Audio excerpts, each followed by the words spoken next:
we are going to move to the tiny principality of San Marino. San Marino ascending Serhat for the second time. Is Serhat coming for Valentina's record? 54-year-old Turkish singer Serhat represented San Marino back in 2016 with the song I Didn't Know. He narrowly missed out on qualification. He came 11th, which is actually a really good result for San Marino. They usually do far worse than that, with the exception of their one final place with the song Maybe from Valentina back in 2014. His song is Say Na Na Na. It's a bit bonkers. It's very Serhat. He's written and composed it. Phil and Michelle, I'm going to come to you first. I've got this feeling you're going to love this one. I love Serhat. I mean, Stockholm was our big, it wasn't our first Eurovision, but it was our big Eurovision when we did the whole thing. And we were stood on the red carpet and Serhat just glided down. It was like in a little world of his own. He took his time, just went, everybody overtook him as he went, all right. But I think everyone fell in love with Serhat that week. And, I love him. Yeah. And this is a better song than I Didn't Know. And I really do hope he qualifies. I mean, he's not a winner, but he's great and he deserves to be there. And I just hope he gets to the final because I think he's fantastic. Well, there's something about Serhat when you see him and when you meet him. There's something about him. I'm on my second husband now. I could easily be on my third husband. It's not a problem, you know. He is like super cool. I don't know if I'm too old for him or what, you know, but you never know. But I liked it. I thought it was a nice, catchy song. But I did write down, you can't win Eurovision with a na na na na na chorus. To be fair, I think that's the problem. His chorus is na na na na na. And to be fair, he's not the most versatile singer. He's not got the greatest range, has he? But, top 10. Top 10, and I would. Yeah. I'm going to move on because I'm partially because I want to talk to Oban, but also I'm kind of a bit scared. Oban, you love Serhat. You were introduced to Serhat in 2016. Tell us why Serhat is going to qualify. Look, I'm not sure if he's going to qualify, but I'm going to tell you why he has to qualify. You know, this is why. This guy doesn't do Eurovision because he needs a boost in his career, because he needs to become a famous. He has a career. He achieved things in his life and his career. He is doing Eurovision because he loves Eurovision. You watch his interviews, you listen to him talking about Eurovision, and every time you look at into his eyes, you see that his eyes are glowing every time he talks about Eurovision. He loves this whole world of Eurovision, and he gets it. He gets the fact that Eurovision is a massive party that all the European nations comes together, and all he wants to do just to give a fun 3 minutes or that he can do for the European public. And he does it, and he did it again. And I am so obsessed, and I've been singing the song all day long. I was walking in the streets of Prague. I was just yelling to the strangers, say na na na, say na na na. And I'm just like, I was just so happy all day long. I was happy thanks to Serhat. And it was old school, it was classy, it was tasty. I just love it, Stuart. I just love it. I can't help it. I just love it. You love it so much, we've actually just lost your visual, Oban.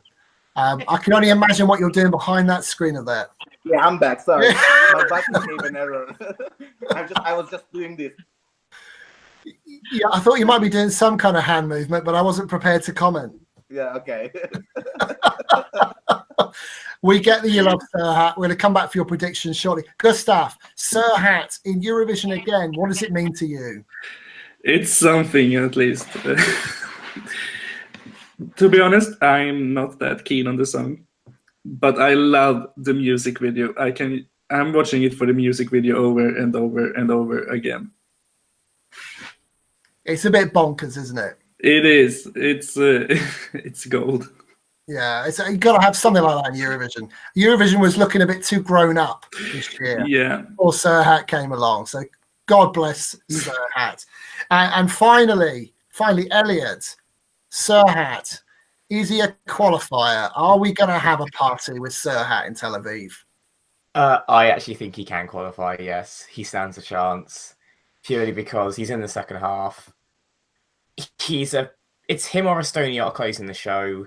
You would want to go with Serhat because it's a bit more bonkers, and if that's the lasting impression of the semi-final, people are going to vote for it, and people love Serhat, and he came 12th with a much worse song.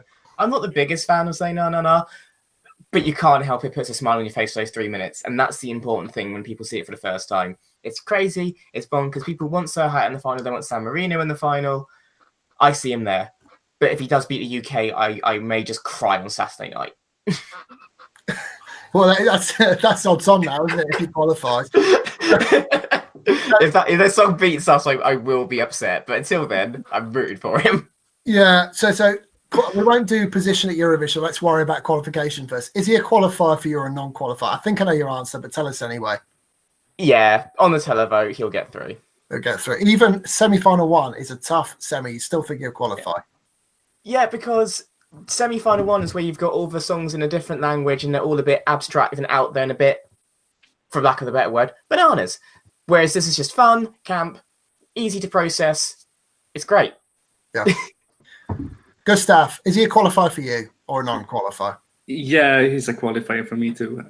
Wow, it's a lot of love for Serhat. Martin, I've got a feeling you might give a different reaction to Serhat. Is he a qualifier or a non-qualifier for you? We're looking at semi-final 1. I'd definitely say no, just purely because there's lots of things in there that people are going to go, oh, I hate this, or I love it. It's got at least 3 of the Marmite songs this year in that semi-final with Australia, Iceland, and Portugal, and people are probably going to go, I'm going to vote for it definitely because they like it, and therefore it's songs like that they're going to be ahead of him. Tamta's going to be ahead of him. Lake Malawi's going to be ahead of him. I think Joci Papai wouldn't be surprised if even Poland is ahead of him. So I think he might be sort of 11th, 12th, 13th, but I think he's probably not going to make it. And Phil and Michelle, I suspect you're a qualifier. I can't believe what rubbish Martin is spouting. No, yeah, I think he'll qualify. He'll qualify. I think anybody with a man bum knows he's going to qualify. See? Yeah, see? So we're going qualification. You can buy me a drink in May when it's wrong. It'll be a very expensive drink in Tel Aviv from what the prices I'm seeing. Mitchell, is Serhat a qualifier in Australia? No. I don't think people. I think it's weird on the fan clubs on Facebook and everything. They love Serhat, everything, but then you look at like the viewership and stuff on things, and it's not very high anyway. I must say, it's a much better effort than last time. I felt like last time he looked like he was drugged on stage and was like not really sure what was going on. This time he actually looks more conscious and happy, and but yeah, I'm not sure. I like the song better for sure. I love the music video. I still think live he won't really project so much of this, personality that well, he'll have the personality but not the greatness that we hear in the studio.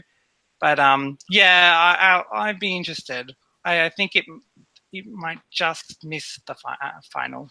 Might just miss out again. Same sort of result. Toby, what do you think? About Serhat, yeah. Yeah, about Serhat. I think he might not qualify, but I'm not really sure because he's kind of in between. He might just qualify and then he'll end up amongst the last. Yeah, it'd be great to have him in the final, though, wouldn't it? Yeah. We need a party song in the final. Yeah, we're going to get plenty actually, but we need a Serhat party. That's what we need. Mitchell's just posted a little message to say it'd be great to see San Marino win Eurovision. Yeah, like that will never happen. But only because I'm keen on the logistics. How would they host it? They'd have to go to Italy or something. Don't get me started. We haven't come to Australia yet. We'll have that conversation another time. Yes. Oben, you're a big fan of Serhat. Yeah. No doubt he's going to qualify in your eyes. I mean, what I want, yes, I want him to qualify. I would disagree with Martin in terms of him being on the semi-final one. I think the semi-final one is rather easy one. And the second thing is that I think Serhat is a song that everybody will enjoy, that 3 minutes. But when it comes to voting, there's so many parameters in an equation before voting. People will vote for neighbors, for their native countries, or the language that they understand. So when it comes to voting, I'm not sure if he's gonna gather any points for any reasons, but I'm sure that everybody will enjoy that 3 minutes. So I think we summarise by saying Serhat's going to be a party. We're going to love Serhat. We're going to have fun with Serhat. We're a bit hit and miss on whether we qualify. Some are saying stay no, that's for sure. Some are saying yes, yes, yes.